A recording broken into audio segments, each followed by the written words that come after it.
Let me describe a fight, and I want you to tell me if it sounds familiar. It starts small, someone bought something, doesn't even have to be expensive. A jacket, a gadget, a night out that wasn't planned. And within about 90 seconds, the conversation isn't about the jacket anymore. Voices change.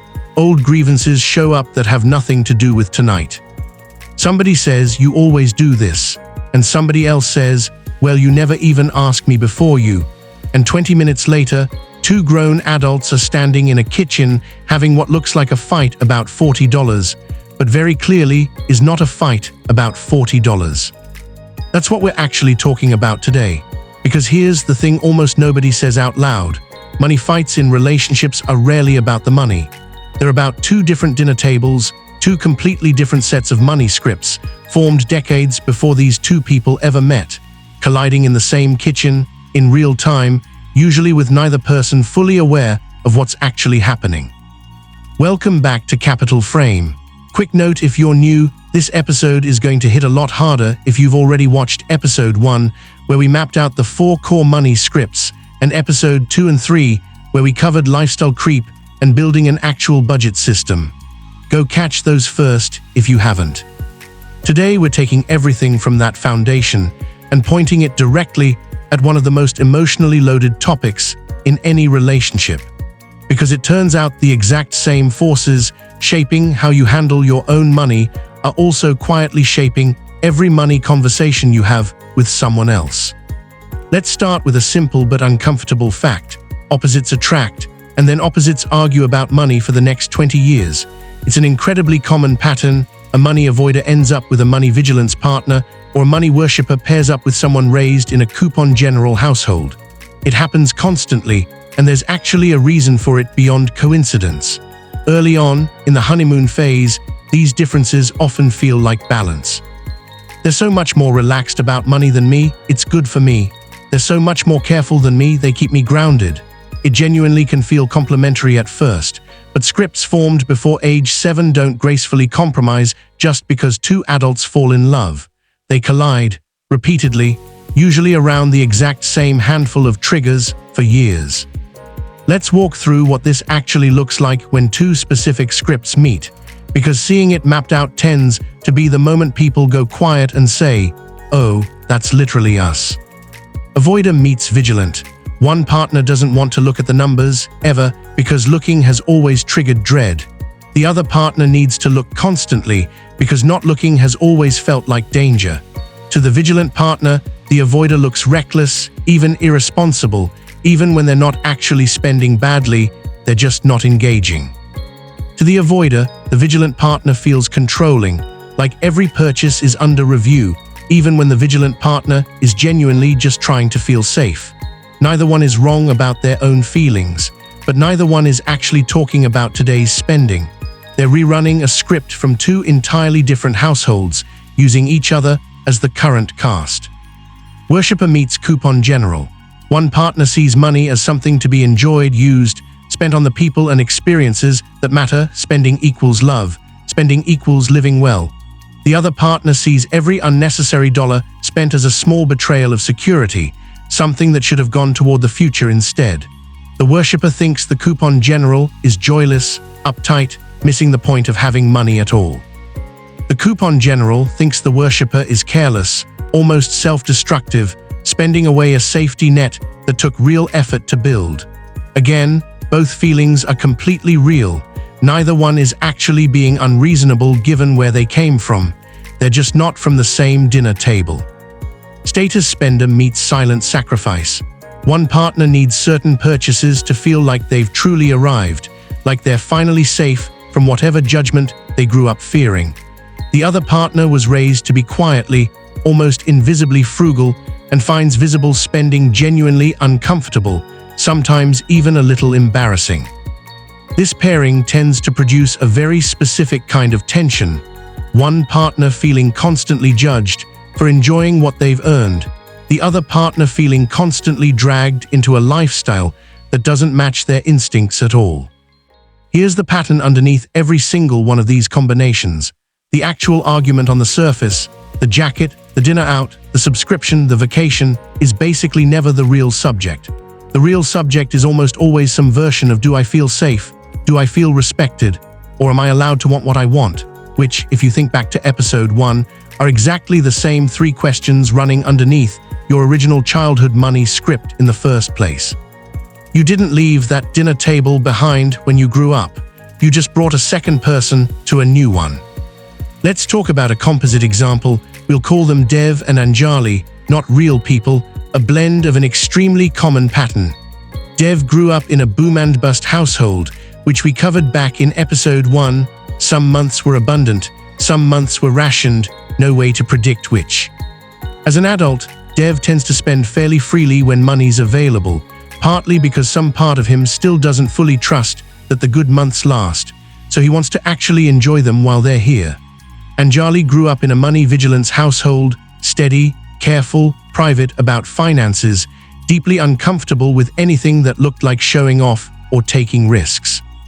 For the first year of living together, Dev's spontaneity read as fun and spontaneous to Anjali, refreshing even, and Anjali's steadiness read as grounding and safe to Dev. Then bills started merging, and a very specific fight started happening on a loop. Dev would make a spontaneous purchase. Anjali would feel a spike of anxiety completely disproportionate to the actual dollar amount, and Dev would feel suddenly and unfairly accused of something he didn't think was a big deal. The turning point wasn't a budgeting app. It was a single, oddly specific conversation where Anjali finally said out loud, "When you spend without planning, it doesn't feel like a money problem to me. It feels exactly like waiting to find out which kind of month it's going to be, and I hated never knowing that as a kid." And Dev, hearing that, finally said, "When you react like that, it doesn't feel like caution to me. It feels like the constant tightness I grew up trying to escape. Like I'm never allowed to just relax and enjoy something." Neither of them was describing $40. They were both describing a dinner table from 30 years earlier, and for the first time, they were actually namming it instead of just refighting it.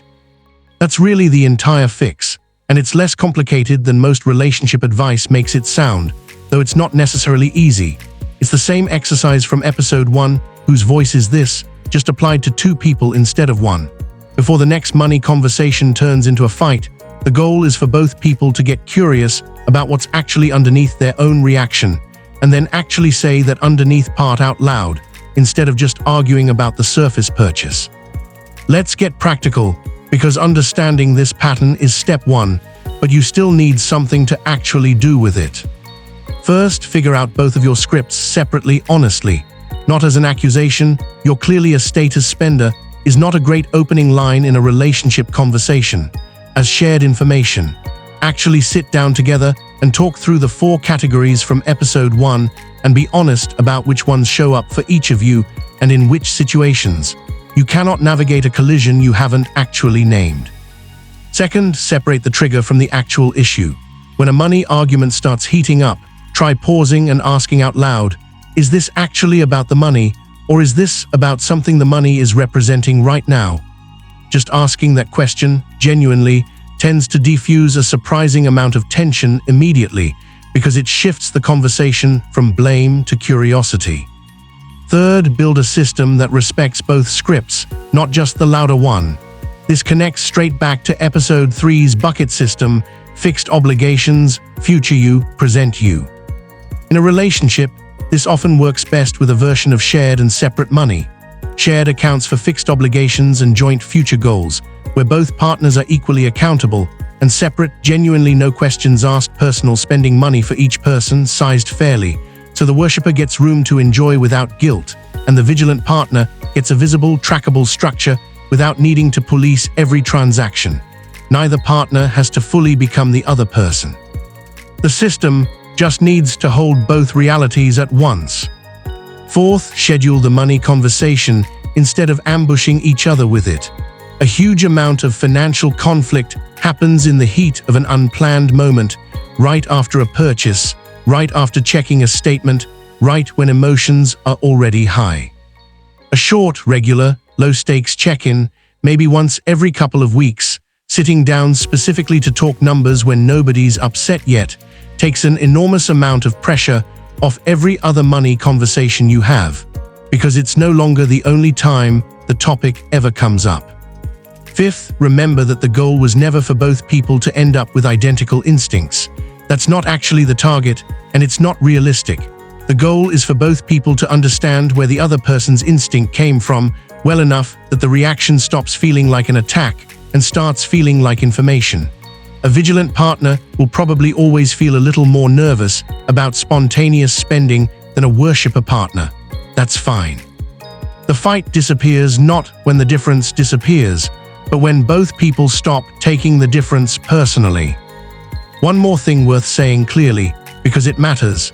None of this means every money disagreement in a relationship is automatically deep childhood psychology. Sometimes a purchase genuinely was a bad decision or genuinely wasn't discussed when it should have been, and that's just a normal, practical conversation that needs to happen, nothing more mysterious than that. The goal isn't to psychoanalyze every single receipt.